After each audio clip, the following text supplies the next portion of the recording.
Welcome to the NC Spin After Spin. Additional comments from our panelists just available on our website. I want to ask each of you, what do you wish you'd have said on last week's show, but you didn't? Chris, I'll start with you. Well, we talked a lot about House Bill 2, the discrimination bill that was passed in the special session of the legislature that's causing so much controversy. And I think what this really is it's part of our culture, what you can say wars or shift in America. It's about gay and lesbian rights.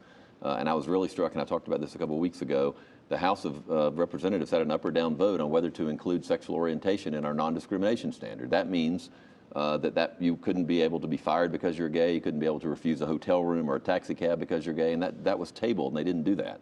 There's a lot of states have that protection. A lot more, I think, will have them. I think at some point the federal government needs to come in and say, we're going to add sexual orientation to the non-discrimination civil rights law of America, just like we do for race and other things. And that would put a lot of this to rest, but it's going to be tough to get that through Congress, which is why individual states are having to do it. But that's really, I think, at the heart of what's happening here. It's the refusal of some people to accept gay and lesbian people as equals, and that's going to be happening for a while. Gene Arnold, what do you wish you'd have said on last week's show, but you didn't? Well, Tom, I briefly mentioned the attitude of the General Assembly, but since they have gone, the Republicans have gained control, it has seemed to have been an adversarial relationship with everyone except business. They think that they're doing them a favor, but I'm not sure in all cases they are.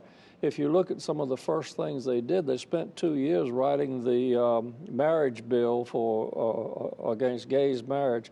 They did away with and tried to do away with any Democrat legislation or program, starting with the teaching fellows, which it was turning out 400 qualified teachers a year, and now you're not turning out any. So I think that attitude of if it was somebody else's idea, we don't want it my way or the highway, is not going to be beneficial to anyone in the state or in the General Assembly who are creating this bill. Sort of a not invented here kind of. Absolutely. Yeah. Howard, what do you wish you'd have said on last week's show, but you didn't? I'm not a great proponent of the legislative's rating of schools, giving them letter grades, and have often been concerned about what this will do to the morale of people who are in many of these schools that are rated low. But I've spent the last 6 months traveling around the state and especially spending time in high schools, and I'm pleased to say that teachers and students and leaders are really working their buns off to try and get their schools at a higher level and certainly turn out a high-quality student. There is one school in Durham with which I'm working where they have 15 students in a special group that have already been accepted to colleges and universities, one of which is Johns Hopkins. So I'm just delighted to report that in spite of how all the negative publicity, the negative publicity, these folk are really working hard and should be given a lot of credit for that. So maybe it's incentivized them a little bit.